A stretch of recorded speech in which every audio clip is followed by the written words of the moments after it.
Everyone, welcome to cravings food. ఈ రోజు recipe పాలకూర ఉల్లి కారం. చేయడానికి కావలసిన పదార్థాలు: పాలకూర, ఉల్లిపాయలు, వెల్లుల్లిపాయలు, ఎండుమిరకాయలు, కారం, నూనె, పసుపు, ఉప్పు, అలాగే ఆవాలు, జీలకర్ర, ఉద్దిపాయలు, శనగపాయలు. చేసే విధానం: ఒక మిక్సింగ్ జార్ తీసుకొని కారం ప్రిపేర్ చేసుకోవాలి. దానికోసం ఉల్లిపాయలు, వెల్లుల్లిపాయలు, ఉప్పు, కారానికి సరిపోయినంత కారం వేసుకోవాలి. నున్నగా రుబ్బుకోవాలి. ఇప్పుడు స్టవ్ మీద ఒక కడాయి పెట్టుకొని 2 టేబుల్ స్పూన్ల నూనె వేసుకోవాలి. నూనె వేడైన తర్వాత ఆవాలు, జీలకర్ర, శనగపాయలు, ఉద్దిపాయలు వేసుకోవాలి.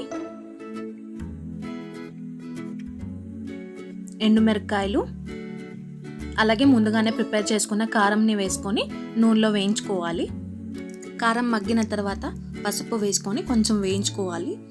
చిన్నగా తరిగిన పాలకూరను వేసుకొని మగ్గించుకోవాలి. మీడియం ఫ్లేమ్లో ఉంచుకొని మగ్గించుకోవాలి.